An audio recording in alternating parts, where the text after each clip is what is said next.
I was just sitting there, resting my eyes. That's all I was doing.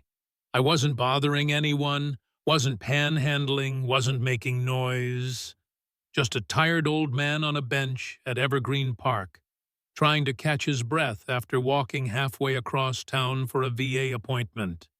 My back was killing me, same old shrapnel they never really took out. And then I hear this voice, sharp and smug. "Get up, old man, this ain't a damn motel." Before I could even open my eyes, I felt it. Searing pain across my ribs, like lightning set my bones on fire.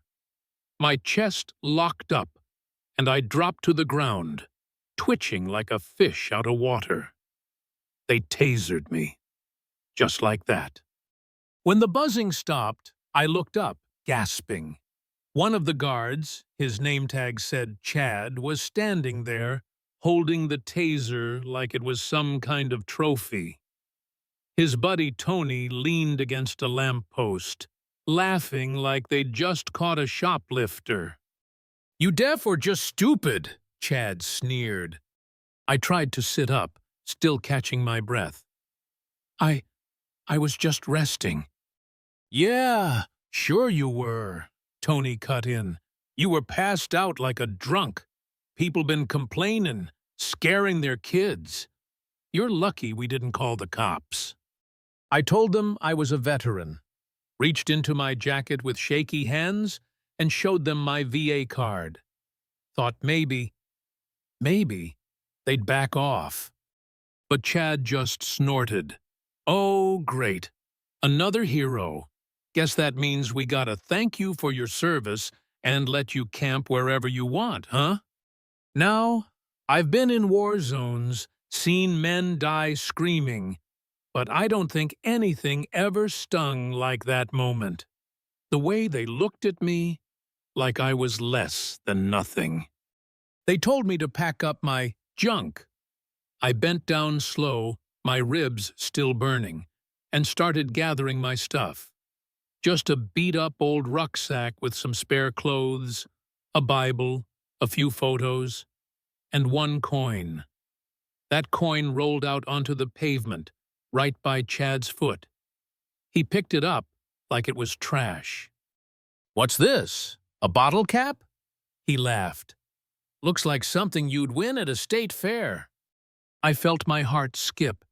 "Don't touch that," I said, "but please, that means something." "Oh, yeah?" He smirked. "What's it mean?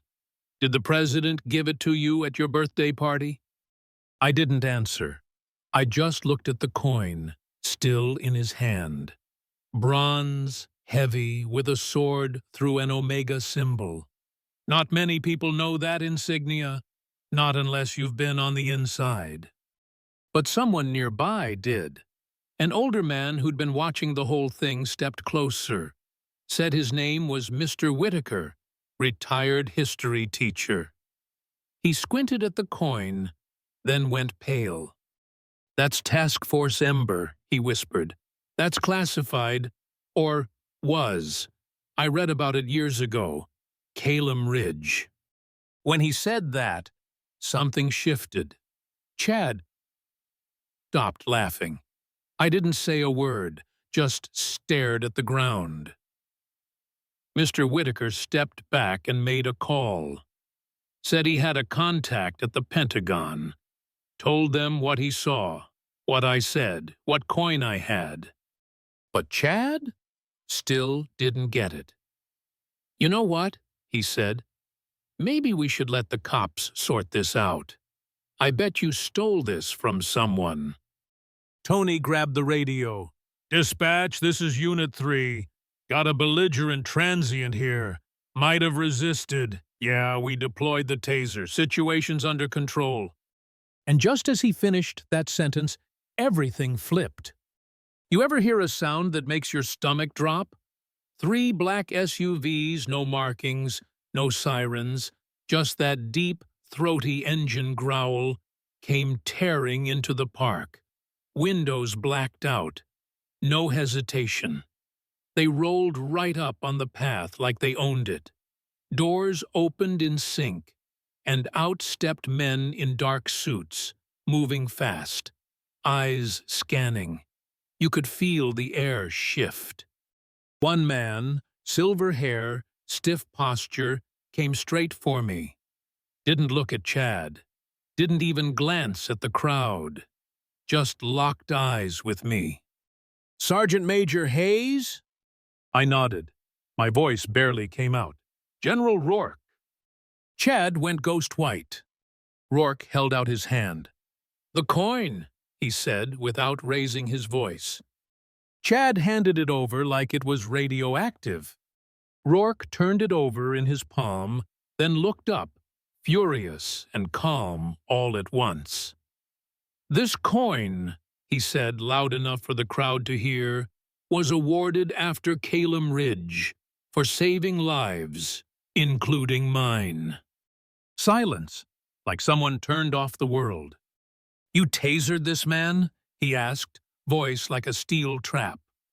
Tony tried to explain. "He was sleeping on a bench. Park rules, sir." "Rules," Rourke repeated, his voice dropping. "Your job is to follow rules, or to show human decency. Did you even ask if he needed help? Or did you go straight for a weapon on an elderly veteran?"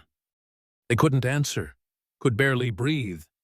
One of Rourke's aides pulled out a notepad, took their names, badge numbers, company info, told the park manager, who showed up late, red in the face, that there'd be a full inquiry. That's when folks started pulling out phones, recording everything.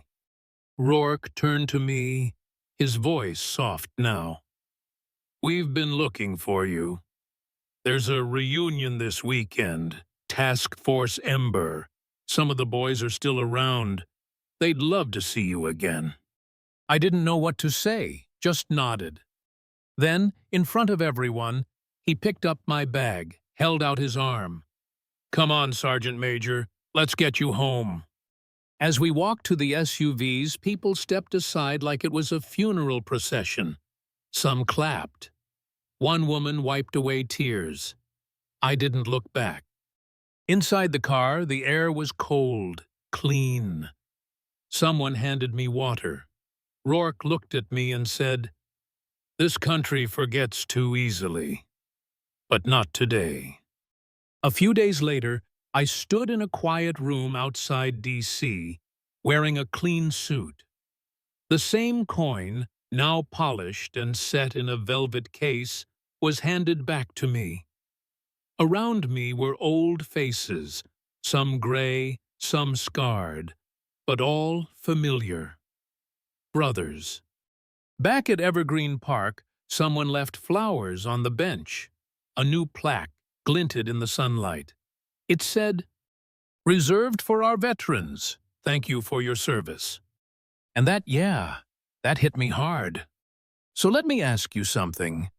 If you saw someone like me asleep on a bench, what would you do? Step over them, call security, or maybe, just maybe, ask if they're okay? Tell me in the comments, what does respect mean to you? 'Cause sometimes the loudest heroes are the ones nobody hears. Let's change that.